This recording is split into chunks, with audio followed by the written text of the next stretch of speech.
Hey guys, so panahon nga ngayon, bukod sa trabaho, or kung hindi ka lakihan ng sweldo mo, kailangan meron ka negosyo. Kasi mga bilihin na lang ang nagmamahal ngayon, kailangan sumabay natin, ambisyosa tayo eh. Bahala na kayo mag-isip ng negosyo nyo, kung anong napupusuan nyo, kung anong gusto nyo, subukan nyo lang. Basta kami, sa Okay Bags kami napadpad. So hey guys, it's another day, another simpleng buhay vlog. So for today's video nga, i-share ko sa inyo yung mga unang gamit na binili namin na kakailanganin namin sa aming business. So eto na nga yun guys, so ang laki ng box, diba? Diyos ko po, utang na loob. Ang tagal na talaga na ito sa cellphone ko, sa True lang. So guys, iba't iba naman tayo ng style or diskarte sa mga bagay na gusto nating gawin. And sa part naman namin, gusto namin kasi parang kumpleto yung mga gamit na gagamitin namin bago kami magsimula. Kaya naman bukod sa nilaan naming pampuhunan, naglaan din kami ng budget para sa mga bibilhin namin, para sa mga kailangan namin. Pero syempre, lagi pa rin naman tayong may humble beginnings na kung ano yung meron, yun muna. At kung naisipan nyo rin namang subukan ng larangan ng pag-uukay, ito yung mga pwede nyong kailanganin. So as you can see, bumili na ako ng thank you sticker, tsaka cutter. Kaartehan na lang yan, hindi naman talaga kasama sa budget yan guys, sorry na. Bumili ako ng scotch tape, masking tape, tape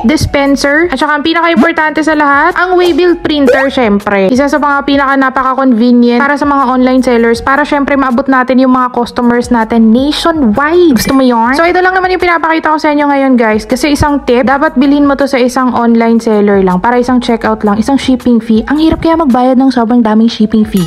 Agree? And hindi pa nga to kompleto eh. Sa journey nyo na lang ng pag-uukay, marirealize yung mga gamit na kulang nyo pa na kailangan yung bilhin. At mabalik nga tayo sa waybill printer guys. So eto yon. Dito tayo nagpiprint ng mga delivery information para mapaship natin yung product. So kung wala pa kayong budget para dito, alam ko merong nabibili na parang Polaroid yung itsura niya pero parang nasa 1,000 lang yun. Pero kung may budget naman kayo, gora na kayo dyan kasi pang matagalan na use naman yan. At natuwa nga ako dito kasi ako ang nakapag-ayos nento eh. Nag-test kasi ako ng ipiprint so parang umorder ako, pinadeliver ko lang din dito sa amin.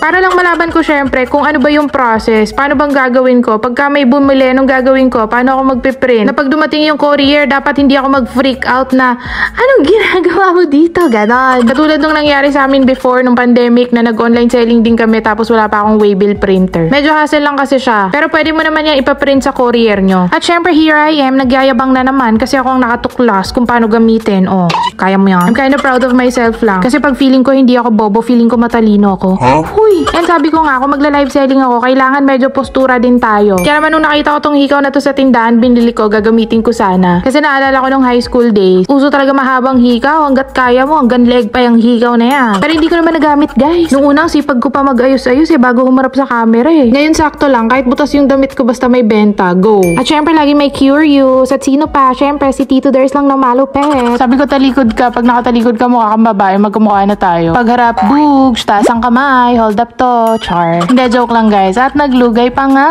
At guys, meron pa tayong binili syempre na pinakakailanganin mo, lalo na pagka nag-online selling ka na, ang rack organizer. Na syempre gawain Tito Ders na yan, hindi ko na kaya yan. Kaya next video na lang yan guys. So yun lang naman for today's video. Kita-kits ulit tayo sa next upload. Thank you so much for watching. Bye-bye!